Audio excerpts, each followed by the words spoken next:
comment faire une sélection de vecteurs selon certains critères. Par exemple, on veut chercher certaines communes qui sont dans une région, on veut chercher les communes avec la présence d'une espèce particulière que vous étudiez.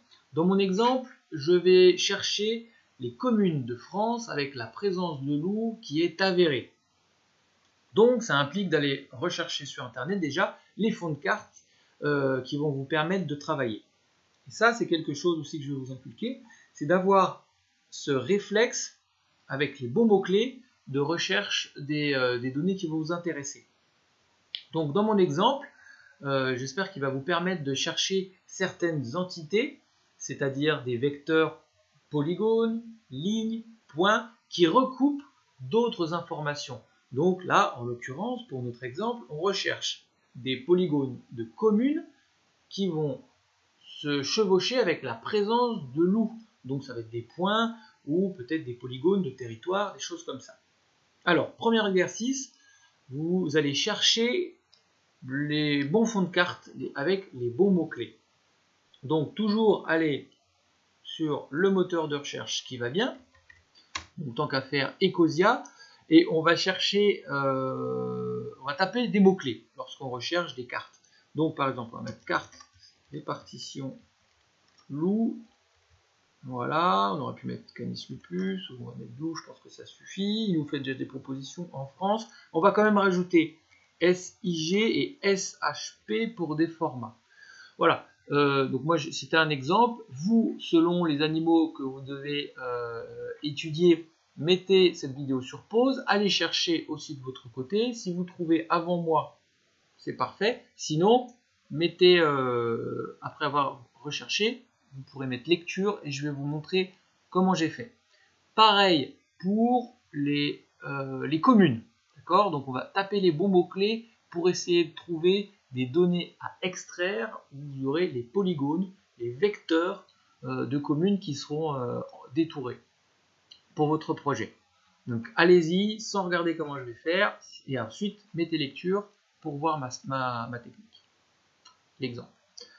Ok, donc moi j'ai mis carte répartition loup, SIG, SHP. Voyons voir ce qu'on va trouver. Alors, données cartographiques de suivi de la répartition, ONCFS, cartographie, répartition communale, situation du lieu, territoire, Office français de la biodiversité. Allez, on va aller sur professionnel, Office français de biodiversité. Ok. Alors, toi, voilà.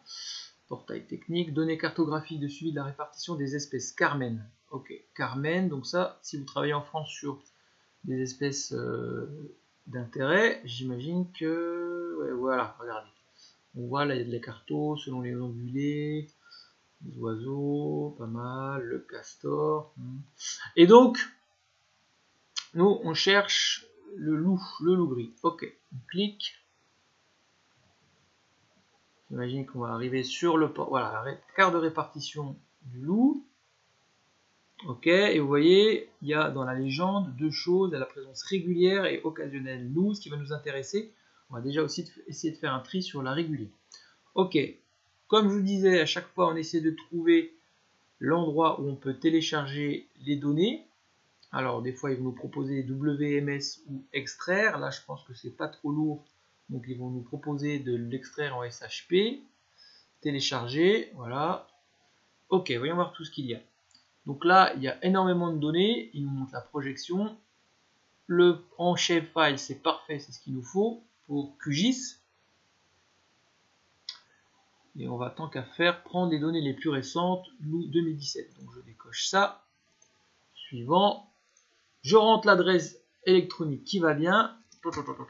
Afficher les conditions d'utilisation. Voilà, vous dites que vous les avez lues. Et vous faites valider. Allez.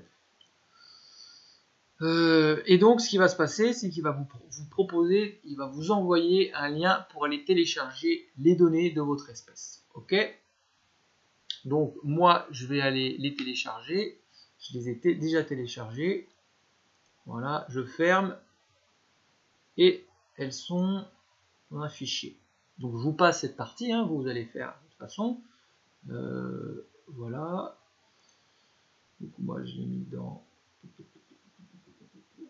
SIG, loup, donc ceux qui ont le lien, vous pourrez le prendre, et vous rappelez à chaque fois, on sélectionne bien tout, le fichier SHX, SHP, PRJDBF, vraiment tout, et on le glisse sur notre projet QGIS. Hop là. Donc j'ai cliqué gauche, j'ai maintenu le clic gauche et j'ai glissé. Et hop là, on reconnaît les points de présence occasionnelle et avérée de loup. 3 couches, on va en éliminer 2 qui sont vraiment des duplicats. Ok. Et on se retrouve avec nos points. On va mettre un fond de carte qui va bien. OpenStreetMap. Ou plutôt, tiens, je vais mettre du Google Earth, ça va être plus joli. Voilà, Google Satellite. Je le mets bien dans mon millefeuille derrière ma couche de loup. Et on voit mes points de présence de loup. Là, on est c'était jusqu'au, voilà, 2009, les points 2019, pardon. Ok. Mais là, attention, rappelez-vous qu'il y avait des présences avérées et occasionnelles. Donc, sur ma couche, je fais clic droit, ouvrir la table d'attributs, ou j'aurais pu faire aussi directement là, après avoir sélectionné ma couche. Et on voit chaque point, voilà, dans les champs, il y a le champ présence, on voit qu'il y a occasionnel, sur d'autres points, il y a présence régulière, donc on voit occasionnel, occasionnel, régulière. Ok, est-ce qu'on peut faire une sélection de mes différents polygones, c'est des petits carrés, voilà, c'est des petits carrés qu'ils ont fait, des présences régulières et occasionnelles? Eh bien oui, vous allez voir, on va aller faire ici une sélection des entités en utilisant une expression bien précise. Cliquez gauche dessus et on va ouvrir une fenêtre de dialogue que je vais réduire pour que vous puissiez voir ce qu'il y a derrière. Voilà, c'est vraiment une fenêtre de dialogue à part. Et là, on lui dit, il y a vraiment le choix, regardez ça, c'est vrai que c'est dur, on peut se perdre là-dedans. Prenez le temps de lire toutes les différentes champs d'expression que vous pouvez sélectionner. Et nous, on va regarder, on va faire un tri, une sélection de nos carrés de présence de loup en fonction des valeurs de champ ou des chaînes de caractères. Par exemple, on lui dit, je veux que les présences occasionnelles. Donc, alors, champ et valeur. Dans champ et valeur, il nous reconnaît le champ présence. Voilà, il est là. Si je double-clique dessus, dans ma requête, là, il me met OK. Dans le champ présence, eh bien, on lui demande déjà qu'est-ce qu'il y a. Cliquez sur tous uniques. Si j'aurais fait échantillon 10, il nous aurait sorti 10 expressions. Là, en l'occurrence, je pense qu'il y en a 2. Voilà, tous uniques, il nous dit dans toutes les expressions de présence, il n'y a que occasionnelle et régulière. Eh bien, nous, on lui dit dans le champ présence, je veux seulement les vecteurs où il y a une présence régulière. Si vous faites maintenant sélectionner des entités, il vous propose aussi d'autres choses. Là, en l'occurrence, je vais vraiment sélectionner les entités. Clic. Vous voyez, ici, là, c'est apparu. Il a sélectionné en jaune seulement les vecteurs, polygones, les entités, qui ont dans le champ présence l'expression régulière. Je vais faire ma boîte de dialogue. Et vous voyez que ici, on a la présence, on a seulement les petits carrés, les vecteurs, avec la présence régulière de loup qui a été sélectionnée. Ok, je peux fermer ma table d'attributs. Voilà, et maintenant, comment conserver seulement cette couche avec régulière? Donc vous pouvez éditer une nouvelle couche, mais moi ce que je vous conseille, qui va pas trop mal, c'est de dupliquer, alors attendez, hop là, on va la dupliquer, clic droit sur votre couche, dupliquer la couche, donc il va créer une copie, sur les deux couches, il m'a maintenu la sélection, donc on va aller sur celle qui est copiée, donc la sélection, on voit en surbrillance jaune, des entités avec une présence régulière de loup. Et là, ce qu'on va faire, regardez ici, sélectionner des entités avec un rectangle, on se clique, et à côté, il y en a une qui est sympa, c'est inverser la sélection. Donc je vais inverser, ça veut dire qu'il m'a pris toutes les autres entités, les autres polygones où il n'y a pas une présence régulière de loup. Donc là, c'est par défaut, donc c'est les occasionnels. On va dans l'édition et on va les supprimer. Ici, supprimer les entités sélectionnées. Crac. Donc j'ai supprimé tout ce qui ne m'intéresse pas. Voilà. Cette couche-là, je vais la renommer. Je vais l'appeler Loup 2019, Maille, Lambert 93, pourquoi pas, mais on va mettre présence régulière. Voilà. Oula, je l'ai fait en majuscule, c'est pas grave. J'ai la touche majuscule appuyée. Voilà. Donc ça, maintenant, vous avez vu par rapport à la première couche, ma deuxième couche, il n'y a que la présence régulière. Vous avez fait une sélection en fonction des expressions, en fonction de vos champs. Première acquisition, là, intéressante. Maintenant, on voulait les communes. On voulait voir les communes qui touchent ces petits polygones de présence de loup. Donc déjà, on va aller chercher s'il existe une couche shapefiles vectorielle, donc de polygones communes. Donc à vous de jouer.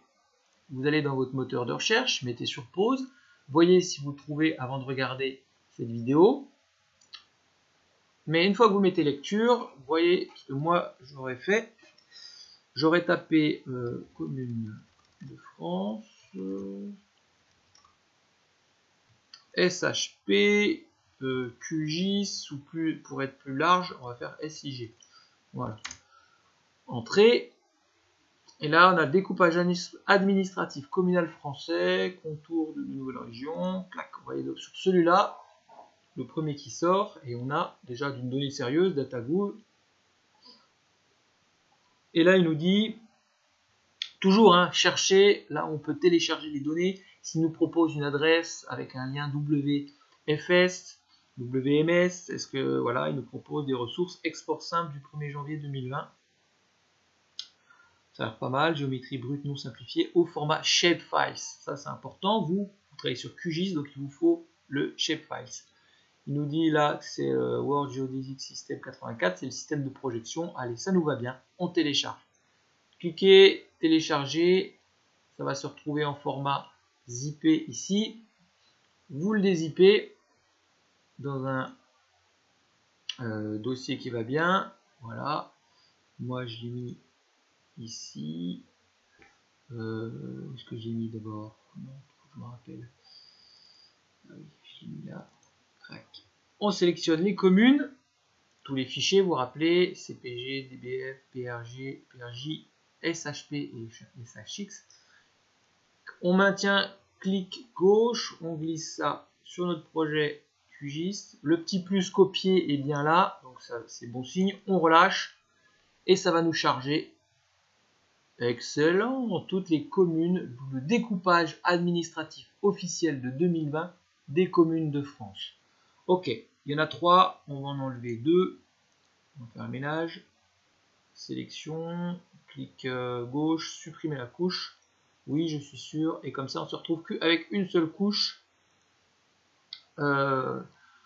des communes. On va la faire glisser dans notre millefeuille sous la couche des loups. Comme ça, on voit bien les communes et les présences de loups. Je décoche Google Satellite. Voilà, pour que ce soit encore plus clair. Donc là, on a deux couches de polygones. Les polygones de communes, les polygones, ce sont des carrés de présence de loups. Ok, comment mettre en surbrillance, comment sélectionner les communes avec cette présence de loups régulière? Mettez sur pause, je vous invite à aller chercher, taper les mots-clés qui vont bien sur votre moteur de recherche. Si vous arrivez à trouver sans mon explication, bravo, si vous êtes autonome, vous arriverez vraiment à trouver dans n'importe quel cas de figure réponse à vos besoins de sigiste. Maintenant, si vous avez mis lecture, voyons voir comment j'aurais fait. Allez dans vecteur. Quand vous cliquez sur le menu vecteur, c'est qu'il va vous donner des outils de traitement sur les vecteurs. Raster, dans d'autres vidéos, je vous montrerai comment on fait des traitements sur raster. Là, on est sur des vecteurs polygonaux en l'occurrence. Cliquez gauche et il y a un outil de recherche parce que vous voulez rechercher ici des communes. Vous allez faire une sélection par localisation. Clic gauche. Et là, la boîte de dialogue, qu'est-ce qu'elle nous dit? Ok, je veux chercher la couche de communes. Je veux chercher les communes qui intersectent, touchent, j'aurais pu mettre, allez, je vais mettre les deux. Vous avez vu, on aurait pu mettre contient, là, ça veut dire vraiment qu'il faut que ça soit à l'intérieur, chevauche et disjoint, égale, croise. Donc, selon ce que vous recherchez, il faudra cliquer la bonne case pertinente, hein, d'accord? Donc moi j'ai mis intersect touche. Elle touche quoi? Eh bien la couche loup, mais par contre la couche loup présence régulière. Faire attention. Et on va lui demander de créer une nouvelle sélection ou ajouter à la sélection actuelle, j'en ai pas fait, donc j'aurais pu faire une sélection plus ancienne. Créer une nouvelle sélection, ça me va bien. Voilà, on va créer une nouvelle sélection. C'est parti, donc il va sélectionner dans la couche commune, les communes qui touchent, intersectent des loups. Exécuter. Alors, c'est assez long, oui, mais c'est tellement long que vous aurez le temps, je vous invite à le faire vous aussi. Donc selon vos besoins de sélection de couches. Mais quand même, je crois que je vais mettre pause là, parce que sur cette vidéo, sinon ça va être très long.